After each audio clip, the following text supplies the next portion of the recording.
Vía Pública.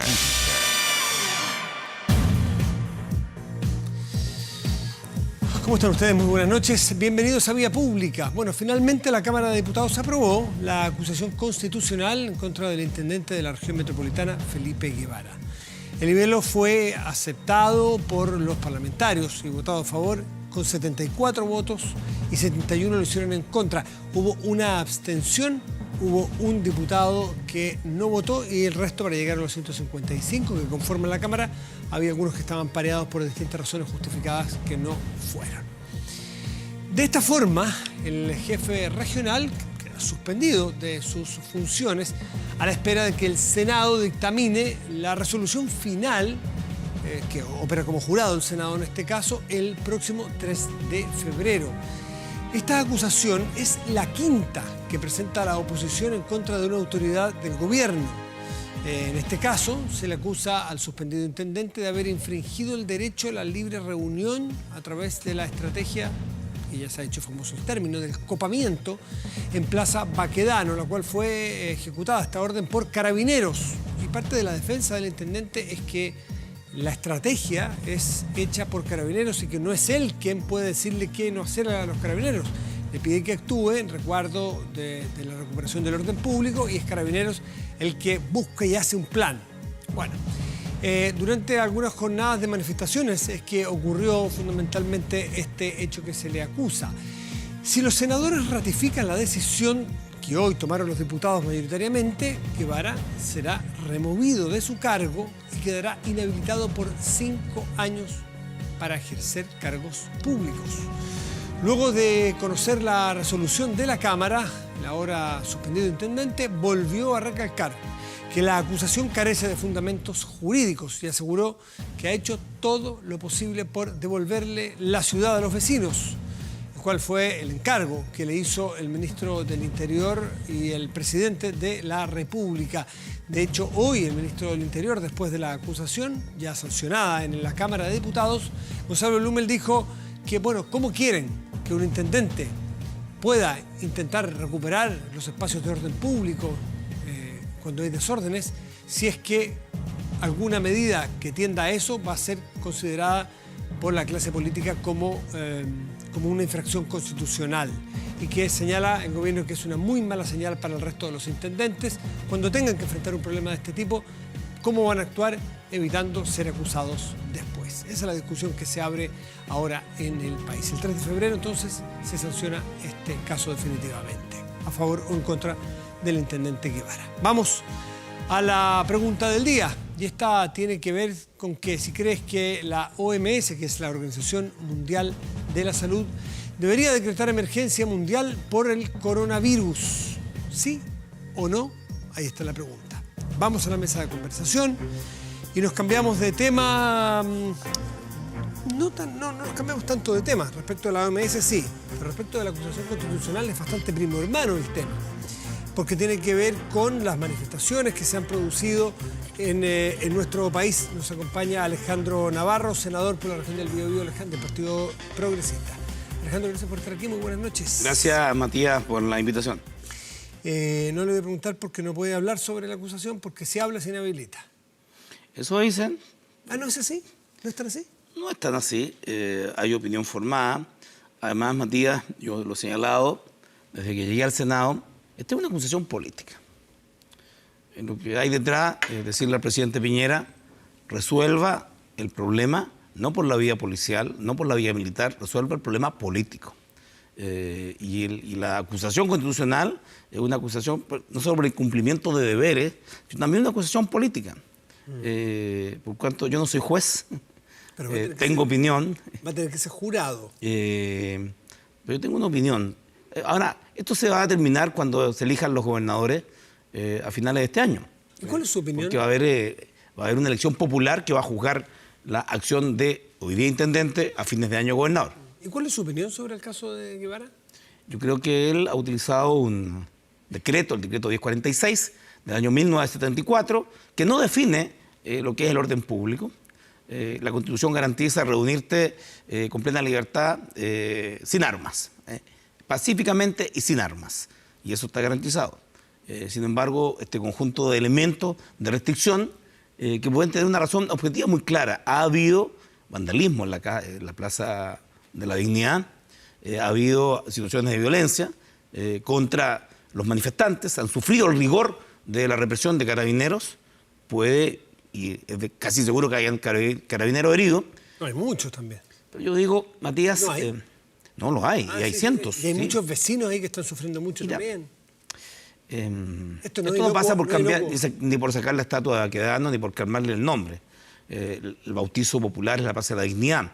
El tema de fondo sigue siendo de que la respuesta es más bien policial y, en mi opinión, militar. Se aprobó con mi voto en contra el uso de las Fuerzas Armadas en las infraestructuras críticas. Cuando yo digo, esta es una respuesta política, y eso es terminar con la AFP, terminar con el mercado de la educación, terminar con los abusos de los bancos. Y esa es una respuesta política. Mientras esa respuesta no exista, lo que va a haber es más movilización, y me temo, Matías, que en marzo puede ser un mes muy complejo, no solo para el gobierno, para el país, porque como la respuesta del gobierno todavía, en mi opinión, sigue siendo insuficiente, y en opinión de la mayoría de los chilenos sigue siendo insuficiente, nada hace pensar que las movilizaciones vayan a decaer. La acusación a Guevara es parte de un paquete, porque se me menciona que tenemos que terminar con la AFP, con los bancos, con los abusos, y lo pone... ¿En ese contexto es la acusación de Guevara? El contexto político es que ante la falta de respuesta política hay una respuesta policial.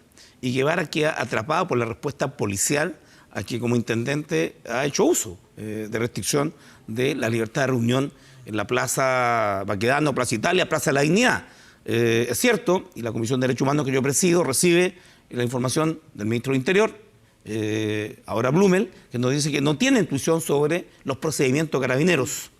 Entonces estamos en un problema, porque Carabineros tiene protocolos, y al menos yo y muchos hemos cuestionado los protocolos, el tema de los balines, por ejemplo.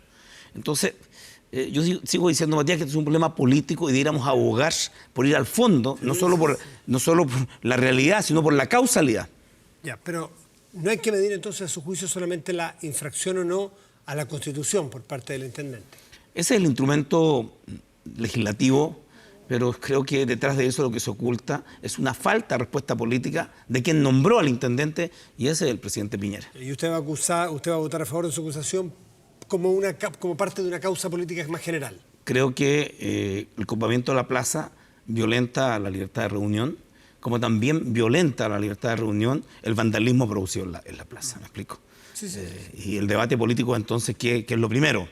Y Carabineros tiene que regular los mecanismos del orden público. No puede ser que hayamos tenido que esperar 370 jóvenes con la visión mutilada para que terminaran los balines, y ya no son 370, son 405.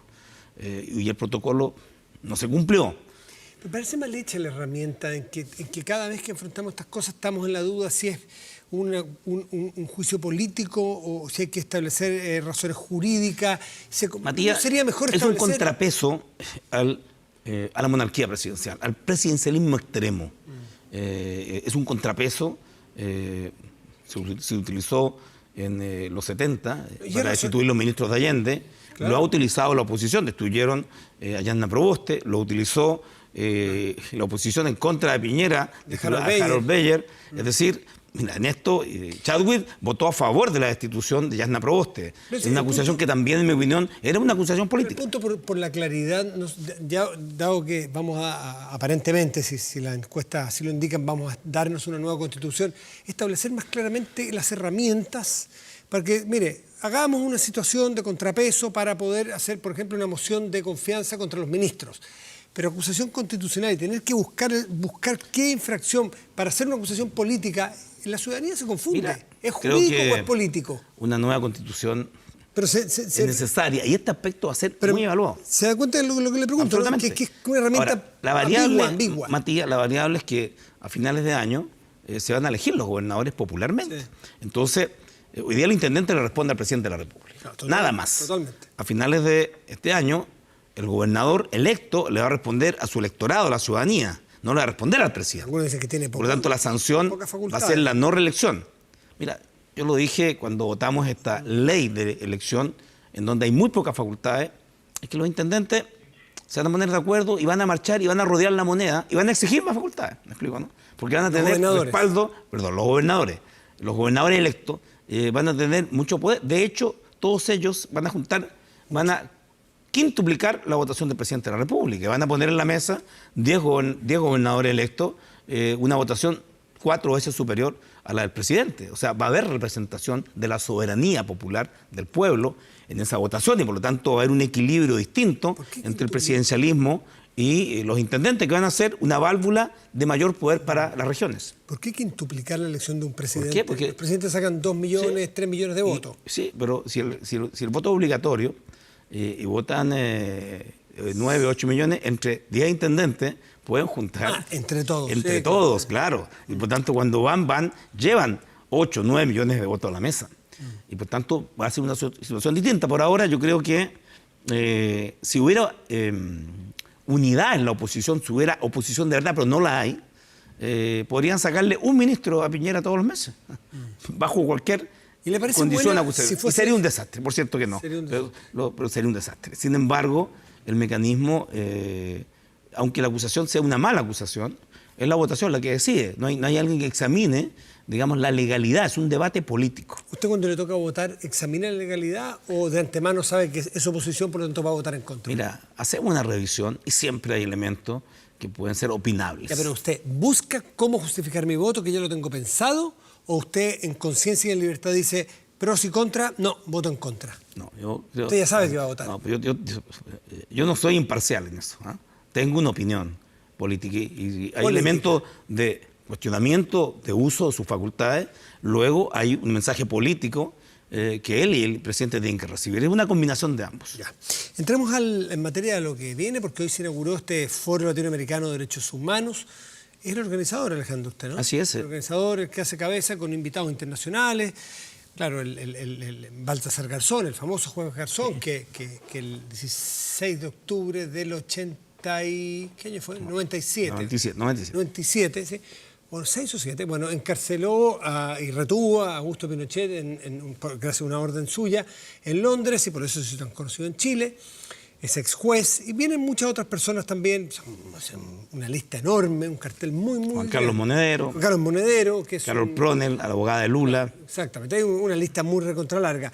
¿Qué es lo que buscan? ¿Por qué se hace ahora y por qué se hace en Chile? ¿Y cuál es el...? Yo diría que lo brutal para muchos chilenos, en lo particular para mí, que vivimos la dictadura de Pinochet, era que los derechos humanos podían ser defendidos en dictadura.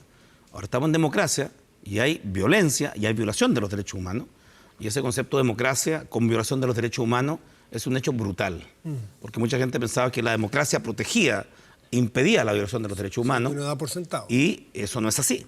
Por tanto, del 18 de octubre a la fecha han habido un conjunto de casos que Human Rights Watch, Amnistía Internacional, la alta comisionada de la Naciones Unidas de Derechos Humanos han dicho que hay violación no sistemática, reiterada de los derechos humanos, a través de los heridos que han perdido su vista, 2.500 detenidos, 1.200 personas que han pasado por los hospitales, diversas acusaciones que tienen a carabineros en proceso, pero ni un carabinero preso.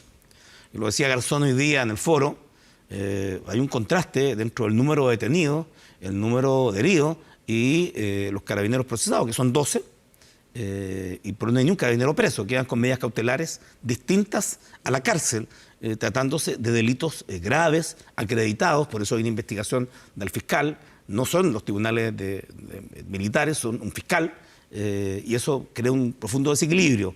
Y creo que lo nuevo había que tener un espacio para conversar, o sea, hay que conversar. Lo ideal es evitar la violación de los derechos humanos, no ir en la reparación o permitir su denuncia. Creo que el eje del foro es que no hay impunidad, no hay otra receta para evitar la violación de los derechos humanos, que no haya impunidad, que haya sanción a los culpables.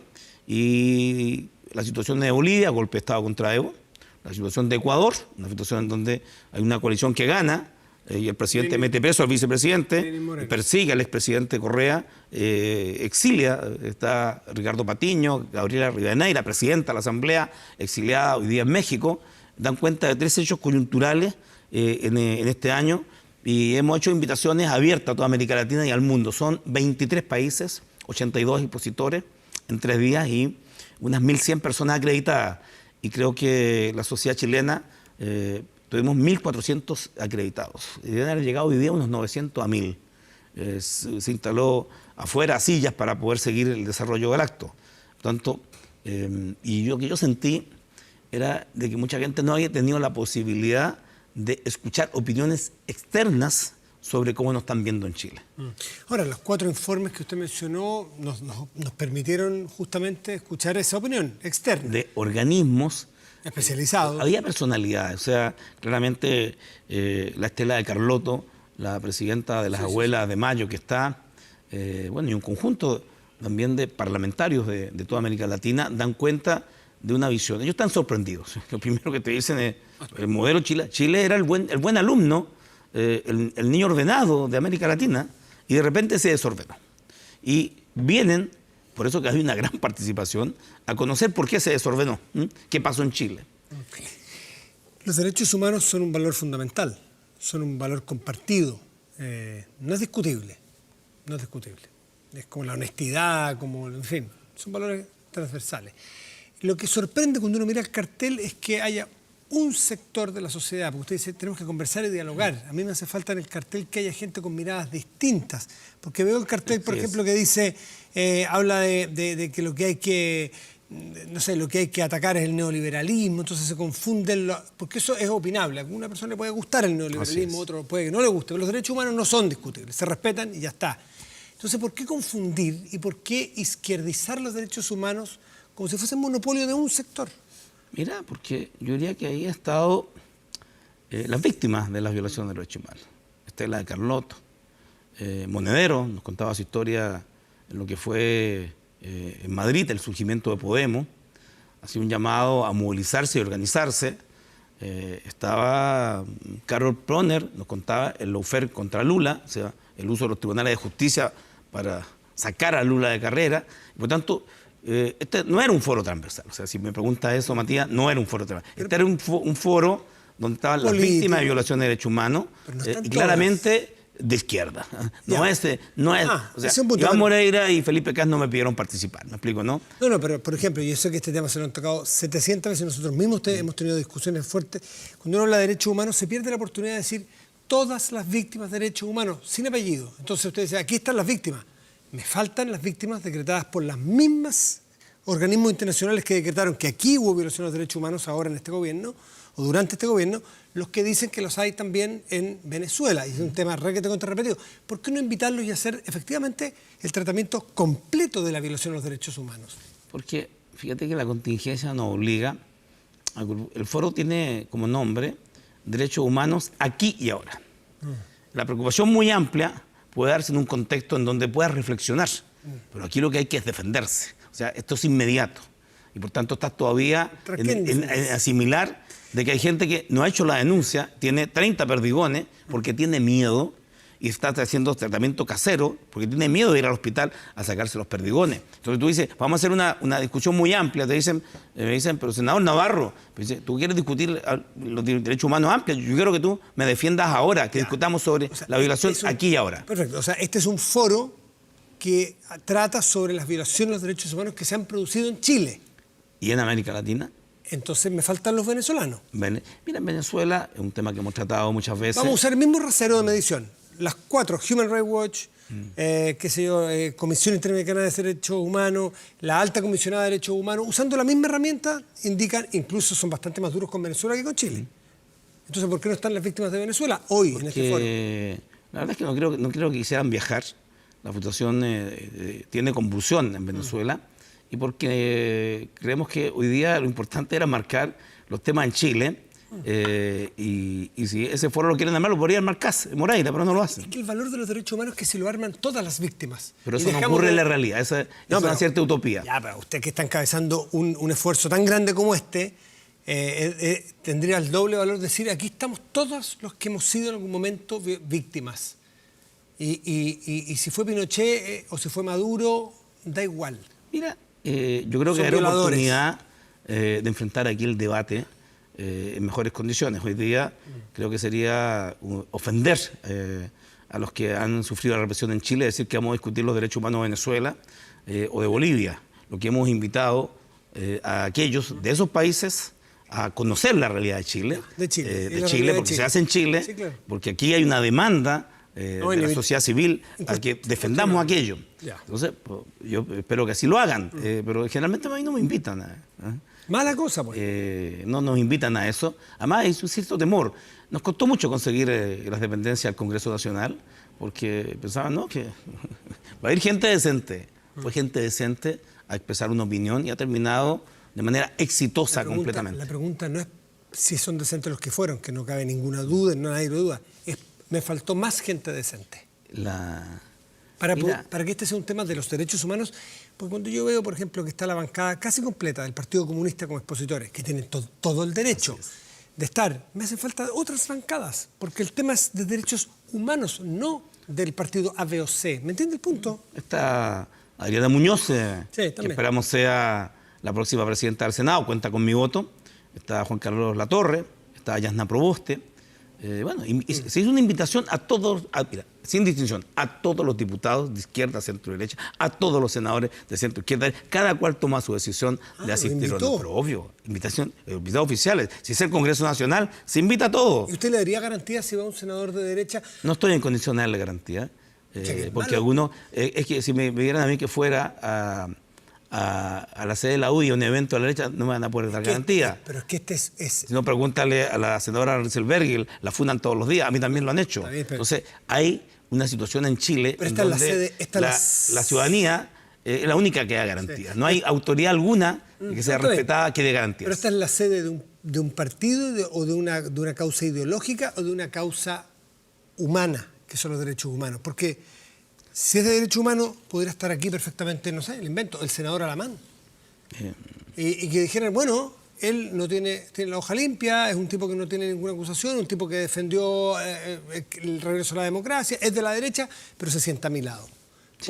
Yo tengo mucho aprecio por Andrés. Por ejemplo, ese ejemplo. Solo le critico que dijo que iba a votar a favor de la Constitución. Y ahora, es legítimo. Ahora ya no se llama vuelta de Carnero, se llama vuelta de Alamán. ¿No? Ya, pero es legítimo votar rechazo o no, absolutamente. Mira, no le podemos pedir a Moreira, no le podemos pedir que defiendan su Constitución, que defiendan el modelo neoliberal. Pero no le puedes pedir a la gente que tenga tolerancia en instantes que lo está pasando muy mal, que la han violentado. Y yo siento que hay mucha rabia contenida. Creo que no es el momento de ir por los consensos, es el momento de intentar detener la violencia en contra de la ciudadanía, en contra de la violencia en su conjunto. Y yo te dije al inicio del programa, creo que terminar con la violencia pasa no por una respuesta ni militar ni policial, por una respuesta política. ¿Y en los consensos acaso no es una forma de encontrar respuestas políticas? No es el momento de los consensos. Yo le puse a la noche del acuerdo, el 15 de noviembre, creo, le puse la noche de las caras largas. Tú ves la foto, Matías, vean la foto, pero están todos... La cara revela de la falta de convicción de todo frente a aquello. Porque todos tuvieron que yo voté en contra, a pesar de que durante 14 años he dicho nueva constitución ahora, la verdad es que sin independientes, sin paridad las mujeres, sin pueblo originario, pero eso, ¿por qué no lo garantizamos? Porque la verdad es que ahora la paridad está detenida. No pudimos aprobar la paridad en una constitución que carece de legitimidad si las mujeres no tienen representación. Ojalá que haya, pero te quiero decir que cuando votamos en contra dijimos y advertimos, este acuerdo es insuficiente. Pero Alejandro, me sorprende esa frase, a lo mejor la entendí mal. No es el momento de los consensos. No es el momento de los consensos. ¿Y acaso los consensos no serían los que nos podrían sentar a conversar en profundidad, por ejemplo, una constitución estupenda para Chile? La llave de los consensos la tiene el presidente Piñera. ¿Qué tendría que hacer? Es decir, vamos a terminar con la AFP. Es el gran clamor de Chile. Son 235.000 millones de dólares. El 95.6% del mundo está libre de AFP. Del año 84 al año 2020, 19 países han salido del sistema de las AFP. Y es falso que el país vaya a quebrar. Los países no quiebran, se endeudan. Y por tanto, te quiero decir de que intentar poner plata, más plata en la AFP. Ingresamos 2,1 millones de personas obligadamente, trabajadores independientes y todos los funcionarios públicos, ¿adivina quién? A la AFP. Entonces, cuando Chile pide no más AFP, tú no le puedes ofrecer más plata para la AFP. Y yo sé que si el presidente o no entiende eso, o lo que hace es una provocación. Pero lo interesante es que se está discutiendo ahora, estamos en la quemada de una discusión y se está llegando a consenso. Las posiciones estaban acá, hoy día las posiciones están acá. Y es gracias al consenso. Y probablemente vamos a llegar la próxima semana. No va a haber consenso, mira. No va a haber consenso. Va a haber porque una reforma fundamental. pero sí, Alamán va a votar no a la nueva Constitución. Cada uno vota la mayoría. Y vamos a votar. No tenemos consenso. Lo que tenemos es una competencia. Consenso no es unanimidad. Eso sería un curso de niños chicos con el cual obligarle a hacer cosas. Bien, entonces yo interpreté mal lo que tú me preguntaste, porque los consensos son, llegas a un acuerdo para cómo salir de esta crisis. Consensuemos, por ejemplo, que necesitamos paz. Consensuemos que necesitamos una nueva constitución. Consensuemos que hay que terminar con la AFP. Un nuevo sistema de pensiones. Y me mandan a hacer un proyecto de ley para más plata para la AFP. Entonces, tenemos consenso que hay que terminar con la violencia, pero los instrumentos... El proyecto del gobierno no dice más plata para la AFP. Sí. No, dice 3% para capitalización individual manejado por el Estado, no para las AFP. Pero mira, no puedes pasarte la vida diciendo que hay que terminar con la AFP y crear una AFP estatal. ¿Me explico? No, AFP estatal. Pero alguien va a administrar esos fondos. Es un ente público que administra un tipo de ahorro. ¿Y qué hace la AFP? Es un ente privado que administra un tipo de ahorro, que es el ahorro provisional de los trabajadores. Si es lo mismo. Pero alguien tiene que entonces, la conceptualización es el tema. Pero si usted no deja que lo administre la AFP y no deja que lo administre el Estado, ¿quién administra los ahorros para tener pensiones? Queremos que el Estado se haga cargo de un fondo solidario, como lo hace el 95.6%. De 195 países de la ONU, 176 países no tienen AFP y no han quebrado. Entonces, yo quiero decirte ¿El proyecto del gobierno plantea un fondo solidario? Pero la solución no es un fondo solidario. Pero acaba de decir que necesita un fondo solidario. No, es la administración solidaria a los fondos que al revés. Y eso se hace de entidades que no tengan lucro y que tengan el interés superior de la previsión, de la atención de la vejez. Y las AFP no cuadran en eso. La seguridad social, y eso es insuficiente. La AFP la han descuidado indudablemente, lo ha dicho hasta la propia ministra del Trabajo sentada ahí. Que la AFP se dedicaron más a hacer entidades financieras que de seguridad social. Por tanto, mira, creo que sobre el tema de la AFP no vamos a tener consenso. Sobre el modelo económico neoliberal que ha sido cuestionado, no va a haber consenso. Por lo tanto, va a haber competencia. Sí, pues. Y yo creo que la responsabilidad del presidente Piñera es tomar las medidas que puedan darle curso a sus 2 años de gobierno. Yo dije el 23 de octubre, presidente, si no es capaz de manejar esta crisis, renunciemos todos. Yo pongo mi cargo a disposición. Porque la verdad es que un parlamento del 3%, Matías, 3%. Un partido político con el 2% de aprobación, un presidente del 6%, lo que da, es el ACEP, no es la encuesta. No, pero es practicable que renuncien todos y pasado renuncien. Ok, mañana a las 12 del día todos renuncian. ¿No es una elección anticipada? Mañana a 3 de la tarde. Ahora, me decía Monedero hoy día, no es una fórmula que me guste porque es de alto riesgo. Me dice, bueno, que renuncian todos para que vuelvan los mismos de siempre.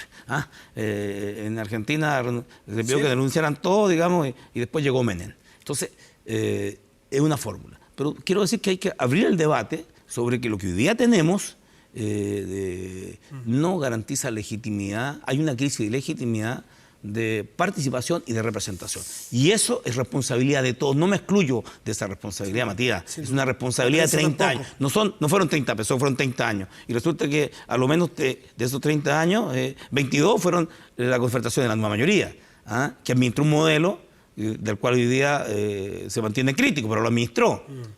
Oye, estamos muy pasado tiempo, pero hace tiempo no hablábamos, es muy interesante conversar con el senador Navarro. ¿Vio usted The Economist Intelligence Unit, que este medio, esta revista... Sí, ¿de la crítica? Es de The Economist, que es británica.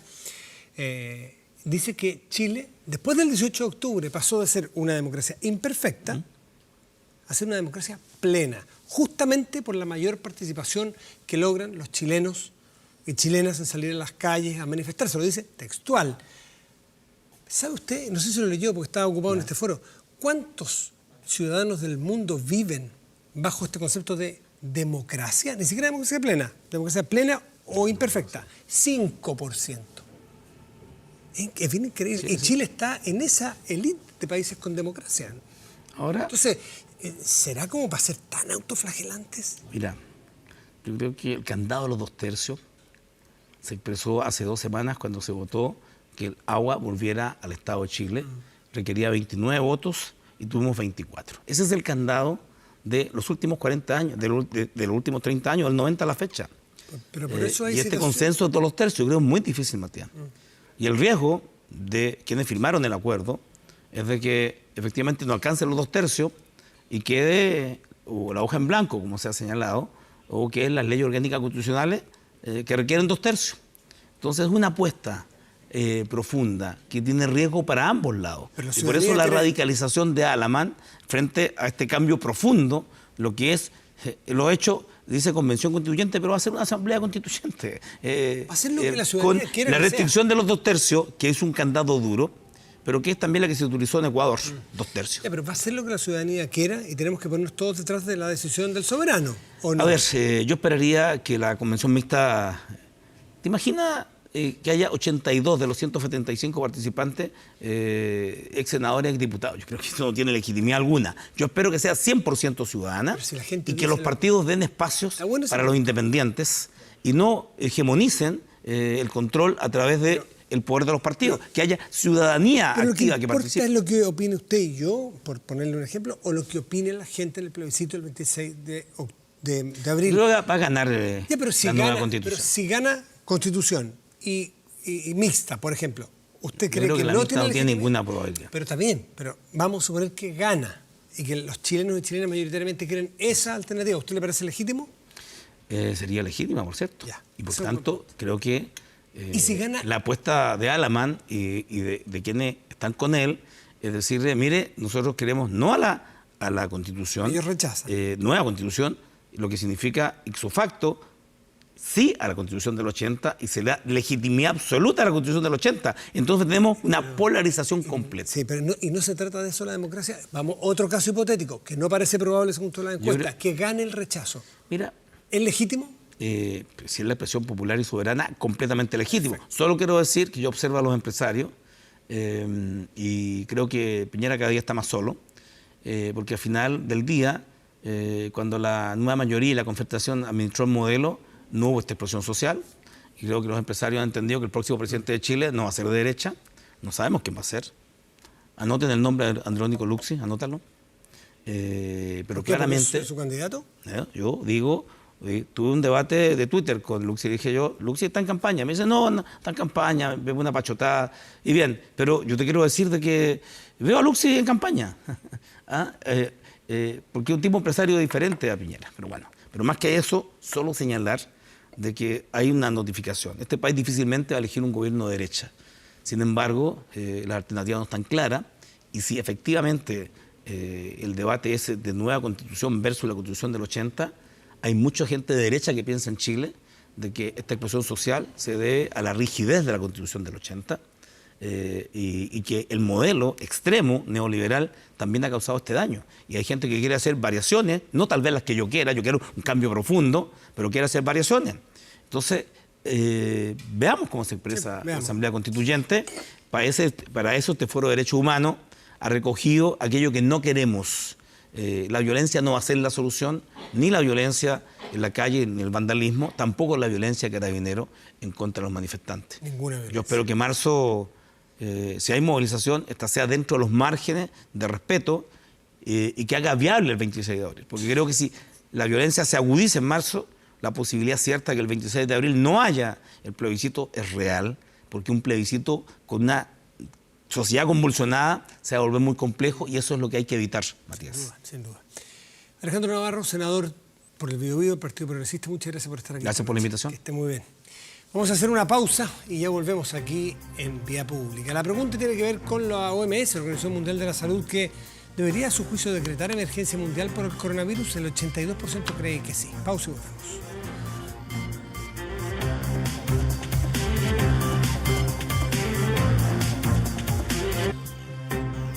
Estamos de vuelta aquí en Vía Pública y vamos a conversar sobre otro tema. Yo recién mencionaba un estudio internacional que pone a Chile entre las democracias plenas.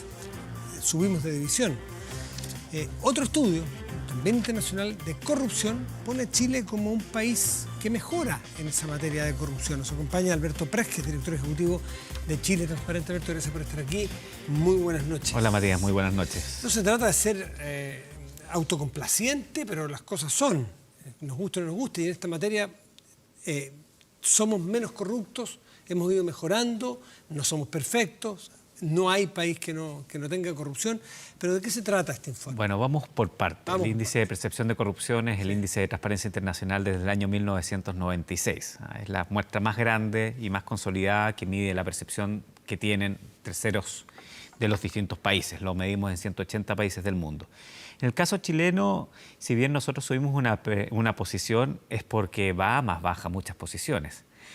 Y eso hace que Chile del lugar 27 suba al lugar, del lugar 26 suba al lugar 27. Pero, ¿es solo un cambio relativo? ¿No hay un cambio absoluto? Es solo relativo. ¿Chile no mejora No mejora. Y de hecho, si uno toma la serie de los últimos 5 años, Chile es de los países que más empeora en la serie. Empeora dentro del grupo de los países, de los 30 países más transparentes del mundo, con menos percepción de corrupción. ¿Estamos en qué grupo? Si dividiéramos el mundo en 4. ¿Cómo se divide? En 3, no sé. Estamos entre los 30 con menos percepción de corrupción. Estamos en el lugar 27. ¿De cuántos? De 180. En un momento llegamos a ser lugar 20. Es decir, estuvimos... ¿Cuándo fue eso? En la elite. En 2012. Y de ahí hemos tenido una caída importante. ¿Estábamos en el lugar cuánto? 20. 20. Pero en ese momento, ¿es la autopercepción? No, es percepción de terceros. ¿Vienen veedores? No, este es un índice de índices. Nosotros tomamos 18 fuentes porque hay que medirlo en 180 países. Hacer una encuesta en 180 países, claro, créeme que es impagable por Transparencia Internacional. Hacemos una en 90 países, pero 180 es demasiado. Y en este caso tomamos 13 fuentes de encuestas que son globales. Del Banco Mundial, el Índice de Desarrollo Humano, etc. Cada una de esas encuestas tienen un ponderador y se llega a esta ponderación final. ¿Por qué medimos percepción y no medimos corrupción real? Porque medir corrupción real, Matías, es absolutamente imposible. Tú no podrías ir donde el Chapo Guzmán y preguntarle cuántos fueron los sobornos que pagó. Y por eso tenemos estos índices perceptivos que se acercan a la realidad. Y en el caso de la realidad chilena, yo creo que el índice es muy claro. Hemos empeorado, pero no estamos en el peor de los mundos en esta materia. La duda es si hemos empeorado o estamos más conscientes y más vigilantes. Y que y cuando estábamos en el número 20 estábamos adormecidos. Por eso era si es autopercepción o porque son terceros, pero con datos que le entregamos desde Chile.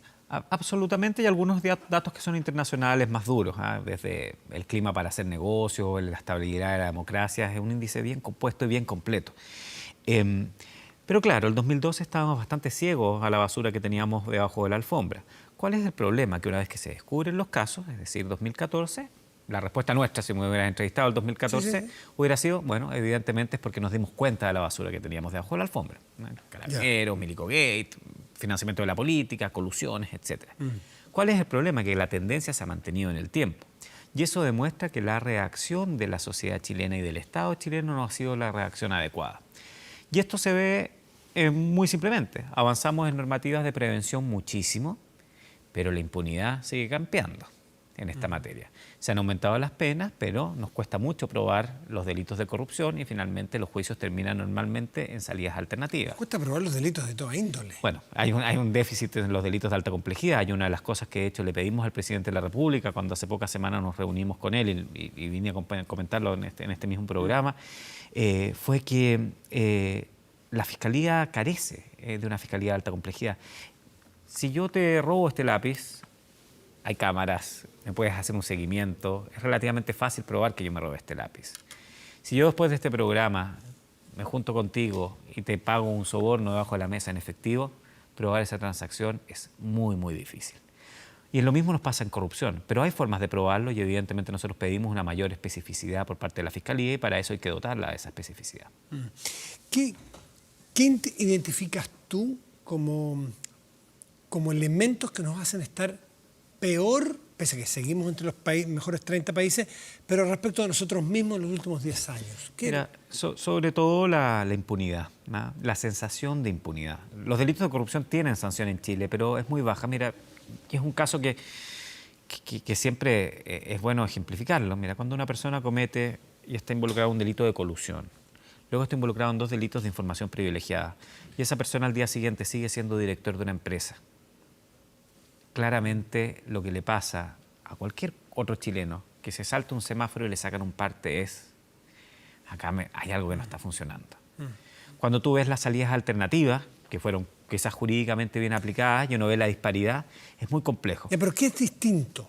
Es distinto que ahora haya leyes y mecanismos de prevención o que descubren los hechos de corrupción. Es distinto que hoy día lo sabemos. O sea, hoy lo sabemos. Hay un cambio en el 2005. No estamos más corruptos. Tenemos más luces en este estudio. Hay más luces y en algunas áreas es posible que estemos más corruptos porque la discrecionalidad en algunas áreas se aumentó o no se cortó cuando se tenía que cortar. ¿Qué áreas ves tú que somos más corruptos hoy? Bueno, tenemos ley de financiamiento de la política que antes no estaba. Pero tenemos una Fiscalía Nacional Económica más fuerte que antes. En fin, tenemos más herramientas. Pero también tenemos más tentaciones. Mira, Chile tiene la tercera cocaína más barata del continente, siendo que no somos un país productor de cocaína. Cuando empezamos a ver casos de narcopolítica, aunque puedan a uno parecerle menores, como las acusaciones que hay contra el concejal Chaguano, las acusaciones que hay contra el alcalde de San Ramón, claramente son alertas de que nuestro país, al igual que todos los países del mundo, no son impermeables a la corrupción. Y es por eso que solazarse y decir, estamos entre los 30 mejores, en esta materia es muy, muy peligroso. Son centenas los países que han pensado lo mismo, si uno ve Centroamérica. Países que tenían desarrollo humano mucho mayor que el de nosotros hace 50 o 60 años. El caso hondureño, el caso guatemalteco. Hoy día asolados absolutamente por la corrupción. Estados que están al límite de ser estados fallidos en sus instituciones. Sí. Centroamérica y varios de ellos. El caso de Venezuela. Venezuela en este índice es considerado el quinto país más corrupto del mundo, con mayor percepción de corrupción. Está a los niveles de Sierra Leona.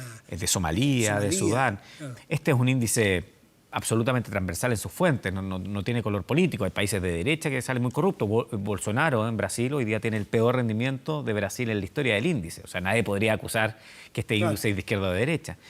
Bueno, ¿qué pasó con Venezuela que llegó ahí? Y Venezuela alguna vez, si hubiéramos medido, seguramente estaba mucho mejor o estaba en un nivel superior. Bueno, los países empeoran rápidamente con la corrupción y es por eso que las alertas hay que tenerlas siempre muy puestas. Y en Chile, insisto, como la corrupción tiene una sanción que es penalmente menor muchas veces, pero socialmente menor otras veces, es algo que la hace grave. El pituto, el copiar en una prueba, cosas pequeñas están en la cultura, la pillería del chileno. Esto de incluso ganar con trampa muchas veces y después ir a celebrar cuando ganamos con trampa, claramente son cosas que debiésemos ir cambiando para que también las cosas de arriba empiecen a cambiar de mayor fuerza. Alberto, dada toda tu explicación y tu expertise, ¿cómo ves un proceso constituyente eventual? ¿Cómo ves qué pudiera pasar? Junta estos dos elementos. Una nueva constitución que se arme con una convención o con una asamblea constituyente o convención constituyente y los problemas de corrupción. ¿Cómo entran las constituciones del mundo estos temas? Bueno, lo primero que hay que señalar es que las constituciones en general tienen que contener los principios rectores. Los que creen, a mi juicio, que tener una constitución que va a regular todos los aspectos de un país están equivocados. Yo he ido a muchos foros de la Constitución y el experto en relaciones internacionales dice tenemos que tener un capítulo de relaciones internacionales y el experto en corrupción, en el caso nuestro, decimos tenemos que tener un capítulo de anticorrupción. Bueno, si tuviéramos capítulo para todas las necesidades de todos los distintos actores respecto a nuestros intereses o gustos, claramente nuestra Constitución sería absolutamente inservible. Bueno, eso quiero saber. O sea, no es materia de Constitución. Con una excepción. La Constitución chilena actual tiene una innovación que hace en su artículo 9 que condena el terrorismo como un delito que afecta gravemente al Estado. A nosotros nos gustaría que la gran corrupción también fuera considerada como aquellos aspectos que condena al Estado a su perdición. Y sería muy bueno constitucionalizarla y incluirla. ¿Y cómo se definiría? Pues, dice, Chile es un país que pena la corrupción. No. Eso es más amplio que... Exactamente, pero por eso, porque las constituciones son principios. Después, sí, en las garantías constitucionales, por supuesto que hay garantías relacionadas con la lucha contra la corrupción que debiesen estar ahí, como la garantía del acceso a la información, más explícita que la que tenemos respecto a la libertad de expresión, y fortalecer el artículo 8º que hoy día contempla el principio de probidad y el principio de publicidad, sin duda. Este informe internacional habla de países desde arriba, mirados como el Google Earth, así, ve países o entre los subsistemas y subsectores. No, ve países en su totalidad. Tenemos otro estudio que es el Barómetro Global de Corrupción, que ahí es encuesta a personas en los países y que efectivamente nos metemos a los subsectores. ¿Y cuáles son los subsectores de Chile más en riesgo? En el caso chileno, el caso de salud a nosotros nos ha resultado muy notorio. De hecho, hay un pago de sobornos, de pequeños sobornos y regalos en el sistema de salud, sobre todo al sistema de salud más primario, que a nosotros nos ha sorprendido. La primera muestra llegamos a índices del 20% en pagos, nos incluso pensamos que la muestra estuvo mala, tuvimos que pedirla a la encuestadora, revisarla. En 2 años... Perdón, ¿y cuál es esa relación corrupta entre quiénes y quiénes? ¿Médicos y farmacéuticas? No, más bien muchas veces ante las carencias que tiene el sistema de salud, muchas veces los usuarios tienen que pedir favores o entregar favores para ser atendidos, por ejemplo, adelantar listas, adelantar operaciones, adelantar atenciones. Nos sorprendió, lo vimos con Contraloría, de hecho, Contraloría tiene algunas investigaciones también en esa área y nos sorprende. Bueno, por supuesto, la corrupción, no directamente el pago de soborno, pero a nivel policial, ha aumentado en nuestro país, lo hemos visto en el caso de Carabineros, bueno, el caso también militar. Pero en general la corrupción, Matías, se da donde hay discrecionalidad. Y en el consultorio hay discrecionalidad. Yo soy el que entrego la hora médica, que son muy poquitas al día en la mañana, a las 5 de la mañana cuando tengo que ir a hacer la cola, versus una persona desesperada que tiene que obtener esa hora médica. Eso es el caldo de cultivo perfecto para la corrupción, porque tienes un incentivo a esa persona que está ahí desesperada esperando una hora médica a poder obtenerla, y tienes una persona que tiene 5 horas y que tiene todo el incentivo para aumentar su salario de otra forma. Por último, Alberto Prej, estos de los cambios culturales, ¿hay algún país del mundo en que haya hecho una política pública para enseñarlo, para mejorar? Porque los cambios culturales son muy difíciles. Mira, bueno, en general volvemos siempre a los ejemplos típicos y clásicos. Dinamarca, por ejemplo, que es uno de los países que tiene una buena puntuación, tiene problemas severos, ha tenido problemas severos de corrupción en el último tiempo. El Danske Bank, que es un escándalo interesante de financiación a través de dineros ilegales.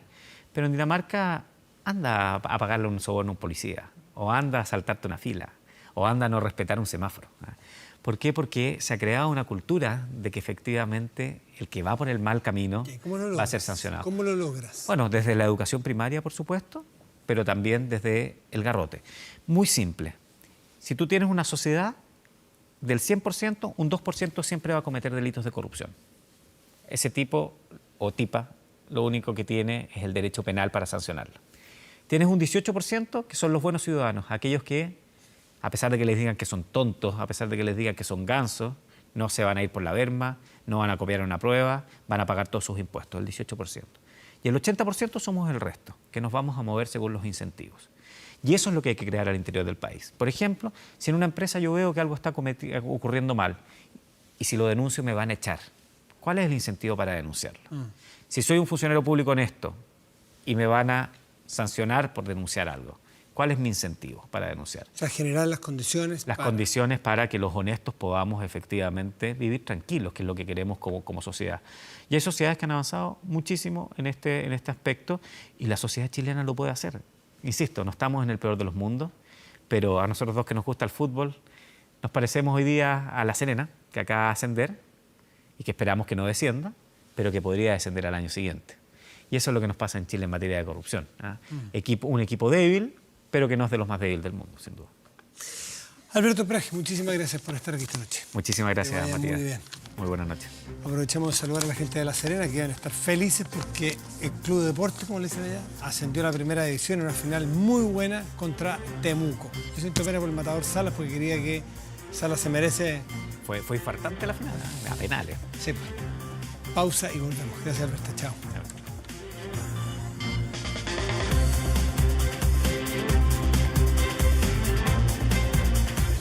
La pregunta del día y veamos el resultado. ¿Crees que la OMS, que es la Organización Mundial de la Salud, debiera decretar emergencia mundial por el coronavirus? El 80% cree que sí, el 20% restante cree lo contrario. Nuestro portal de noticias 24horas.cl está encabezado por la noticia que tiene referencia con el ex subsecretario del Interior, Rodrigo Uvilla. Pues el juez confirma que Uvilla adquirió terrenos indígenas y pedirá anulación de esa compra. Más detalles la puede ver ahí, igual que todos los detalles de nuestro portal de noticias. Temperaturas. La región metropolitana en este momento se encuentra con cielo despejado y 20 grados. Para mañana y pasado, esta región tendrá 32 grados y cielo despejado, mañana viernes, y el sábado otro tanto, 31 grados y también cielo despejado. Otras regiones. Coyhaique, región de Aysén, estará nublado mañana y con una máxima probable de 19 grados. Y La Serena, la saludábamos recién a La Serena, por el ascenso de su equipo. El Granate ha subido a la primera división. Mañana tendrá cielo despejado, y 25 grados, pero ¿qué importa la temperatura ni nada? La alegría de estar en primera es más grande, podrían aguantar hasta lluvia. Pero saludos nuevamente a los serenenses, región de Coquimbo. Suena el flaco Spinetta. Hoy habría cumplido 70 Luis Alberto Spinetta. Como bien recuerda Google en su Doodle, el Doodle es como, no sé si se ha fijado, es el título temático que tiene Google, que siempre va recordando cosas, la independencia de los países, los grandes artistas y su natalicio, en fin. Doodle lo recuerda este jueves, que ya termina, y aunque lleva casi 8 años desde su muerte, sigue siendo un referente de la música en Argentina, en Latinoamérica. El flaco Spinetta es considerado uno de los grandes genios y las personas no tienen reparo en llamarlo el padre del rock en castellano de Latinoamérica, así nomás. Bueno, hay otros tantos que podrían pelearle, pero el flaco Spinetta para muchos es el más. Para celebrar el que hubiese sido su cumpleaños número 70, la familia de Spinetta ha impulsado la mezcla y masterización de material inédito de este artista argentino. Son canciones que el rockero grabó hace más de una década y que por fin verán la luz en un álbum titulado Ya no mires atrás. Elegir una canción de todo su repertorio fue una tarea muy difícil, ya que implicaba dejar fuera otras que son consideradas himnos en su tierra, que sean centrales en su discografía. Sin embargo, Muchacha, Ojos de Papel, es sin duda uno de sus hits, uno de sus temas ícono, de los más conocidos. Precioso tema, ¿no? Un desborde de ternura que abre el primer disco de Almendra. Tema que además es considerado por la revista Rolling Stone y la cadena MTV como la segunda canción más influyente del rock argentino. ¿Cuál fue la primera? No lo sé, pero que muchas, que hartas hay, ¿no? Con Muchacha, Ojo de Papel, despedimos Vía Pública. Y feliz cumpleaños, Flaco Spinetta. Buenas noches. Gracias por venir.